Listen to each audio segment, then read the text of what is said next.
नमस्कार, आकाशवाणी देहरादून से प्रस्तुत हैं प्रादेशिक समाचार। पहले मुख्य समाचार। मुख्यमंत्री पुष्कर सिंह धामी ने राज्य में केंद्र पोषित योजनाओं के तहत सरकार से मिलने वाली धनराशि का सही इस्तेमाल कर 100% खर्च करने के निर्देश दिए। आरबीआई ने बैंकों से व्यक्तिगत ऋण लेने वालों को स्थायी ब्याज दर विकल्प प्रदान करने के लिए कहा। प्रदेश में उच्च शिक्षा विभाग के तहत नवसृजित महाविद्यालयों को जल्द ही भूमि उपलब्ध कराई जाएगी। और मुख्यमंत्री ने कहा, राज्य में निवेश के लिए कई उद्योग संघों और निवेशकों ने रुचि जताई है। समाचारों के साथ मैं व्याख्या चंदोला। अब समाचार विस्तार से। मुख्यमंत्री पुष्कर सिंह धामी ने राज्य में संचालित योजनाओं के तहत केंद्र सरकार से मिलने वाली धनराशि का विकास कार्यों में सही तरह से इस्तेमाल कर 100% खर्च करने को कहा है। उन्होंने कहा है कि प्रदेश में केंद्र पोषित योजनाओं के तहत निगरानी के लिए शासन स्तर पर एक मॉनिटरिंग सेल बनाया जाए। देहरादून में अधिकारियों के साथ बैठक में मुख्यमंत्री ने विभिन्न विकास योजनाओं के तहत केंद्र सरकार से धनराशि स्वीकृत होने के बाद कोई भी फाइल अनावश्यक रूप से शासन में लंबित न रखने के निर्देश दिए। उन्होंने सरकारी योजनाओं का लाभ आम लोगों तक पहुंचाने के लिए सभी विभागों को आपसी समन्वय बनाकर काम करने को कहा। श्री धामी ने अधिकारियों को अवस्थापना विकास से संबंधित कार्यों में तेजी लाने के निर्देश भी दिए। केंद्रीय पोषित योजनाओं के तहत राज्य के लिए वित्तीय वर्ष 2023-24 के लिए कुल 15,583 करोड़ रुपए का प्रावधान किया गया है। इस वित्तीय वर्ष में 31 जुलाई तक 4,204 करोड़ रुपए की धनराशि स्वीकृत की जा चुकी है, जिसके सापेक्ष 1,759 करोड़ रुपए की धनराशि व्यय की जा चुकी है। राज्य में 8,338 करोड़ रुपए की 12 बाह्य सहायतित परियोजनाओं पर भी कार्य किया जा रहा है। रिजर्व बैंक ने बैंकों को व्यक्तिगत ऋण लेने वालों के लिए स्थायी ब्याज दर का विकल्प उपलब्ध कराने को कहा है। शीर्ष बैंक ने मासिक किस्त भुगतान में किसी भी चूक की स्थिति में केवल उचित जुर्माना लगाने का भी निर्देश दिया। रिजर्व बैंक के इन दोनों फैसलों से बढ़ती ब्याज दरों के बीच व्यक्तिगत ऋण लेने वालों को राहत मिलने की आशा है, क्योंकि मौजूदा समय में अधिकांश खुदरा ऋण फ्लोटिंग दर पर हैं। रिजर्व बैंक ने फ्लोटिंग रेट पर दिए गए व्यक्तिगत ऋणों की मासिक किस्त भी फिर से तय करने का निर्देश जारी किया है और उधार लेने वालों को बैंक की बोर्ड से मंजूर नीति के अनुसार स्थायी दर का विकल्प चुनने की भी अनुमति दी है। शीर्ष बैंक ने एक विज्ञप्ति में कहा है कि सभी वर्तमान उधारकर्ताओं को उचित माध्यम से विकल्प की सूचना देनी होगी। बैंकों और अन्य ऋणदाताओं को व्यक्तिगत ऋण संबंधी ये निर्देश इस वर्ष 31 दिसंबर तक लागू करना होगा। केंद्र सरकार कल से विभिन्न राज्यों और केंद्र शासित प्रदेशों में 40 रुपए प्रति किलो की दर पर टमाटर बेचेगी।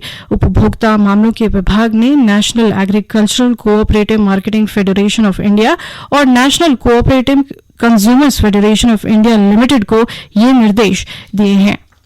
मुख्यमंत्री पुष्कर सिंह धामी ने कहा है कि राज्य में अतिवृष्टि से हुई नुकसान का आंकलन किया जा रहा है। उन्होंने कहा कि मानसून के खत्म होते ही राज्य में सड़क और पुल कनेक्टिविटी को सामान्य किया जाएगा।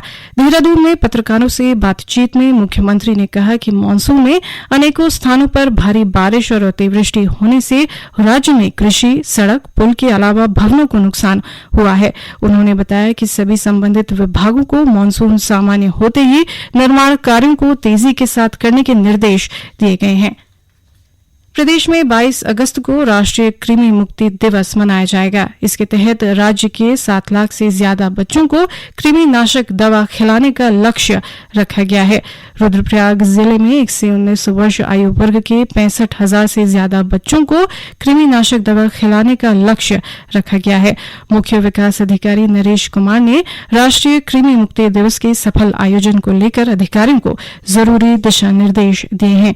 वहीं उत्तरकाशी जिले के सभी आंगनबाड़ी और सरकारी एवं निजी स्कूलों में बच्चों को कृमि से मुक्त करने के लिए एल्बेंडाजोल की गोलियां खिलाई जाएंगी। राष्ट्रीय कृमि मुक्ति दिवस पर जिले में 1 लाख से ज्यादा बच्चों को कृमि मुक्ति की दवा खिलाने का लक्ष्य रखा गया है। राज्य में मेरी माटी मेरा देश अभियान के तहत विभिन्न कार्यक्रमों का आयोजन किया जा रहा है। इसी क्रम में हरिद्वार में राष्ट्रीय स्वयंसेवक संघ के कार्यकर्ताओं ने प्रेमनगर आश्रम पुल के पास स्थित भगत सिंह घाट से सिंहद्वार तक बड़े स्तर पर पौधरोपण किया। इस दौरान पेड़ों से युक्त और पॉलिथीन से मुक्त हरिद्वार का संकल्प लिया गया। अपर मुख्य सचिव राधा रतोड़ी से देहरादून में उत्तराखंड बेरोजगार संघ के सदस्यों ने मुलाकात की। इस दौरान संघ के सदस्यों ने अपर मुख्य सचिव को अपनी विभिन्न समस्याओं के बारे में जानकारी दी। श्रीमती रतोड़ी ने बेरोजगार संघ से जुड़े सभी युवाओं को आश्वासन दिया कि राज्य सरकार और प्रशासन उनकी सभी समस्याओं के समाधान के लिए गंभीरता से काम कर रहे हैं। ये समाचार आकाशवाणी के देहरादून केंद्र से प्रसारित किए जा रहे हैं। ताजा समाचार के लिए आप हमारे फेसबुक पेज आकाशवाणी समाचार उत्तराखंड और ट्विटर हैंडल @AIRnews_DDN को फॉलो कर सकते हैं। ये समाचार यूट्यूब चैनल आकाशवाणी समाचार उत्तराखंड को सब्सक्राइब कर सुने जा सकते हैं। साथ ही आकाशवाणी की वेबसाइट www.newsonair.gov.in/उत्तराखंड पर लॉगिन कर देख सकते हैं।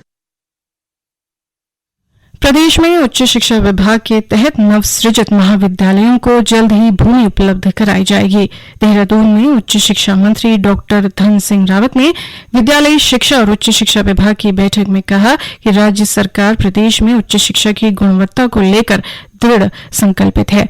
उन्होंने बताया कि पिछले साल राज्य सरकार ने उच्च शिक्षा के दायरे को बढ़ाते हुए प्रत्येक विकासखंड में नए राजकीय महाविद्यालयों की स्वीकृति दी थी और इनमें से अधिकांश महाविद्यालयों के लिए भूमि उपलब्ध करा दी गई थी। उन्होंने कहा कि जिन स्थानों पर भूमि उपलब्ध नहीं करवाई जा सकी है, वहां अधिकारियों को भूमि हस्तांतरण में आ रही समस्याओं का जल्द समाधान कर एनओसी जारी करने के निर्देश दिए गए हैं। मुख्यमंत्री पुष्कर सिंह धामी ने कहा है कि पिछले कुछ दिनों में कई उद्योग संघों और निवेशकों ने राज्य में निवेश करने में रुचि व्यक्त की है। देहरादून में पत्रकारों से बातचीत में श्री धामी ने कहा कि राज्य सरकार ने प्रदेश में सूक्ष्म, लघु और मध्यम उद्योगों के लिए नई नीतियां प्रस्तावित की हैं। उत्तराखंड में निवेश करने के लिए काफी बड़े बड़े उद्योग समूह के लोगों ने, निवेशकों ने अपनी इच्छा भी बताई है और हम लोगों को अपनी लैंड से संबंधित उनकी रिक्वायरमेंट थी, उस रिक्वायरमेंट के बारे में भी उद्योग डिपार्टमेंट को बताया है।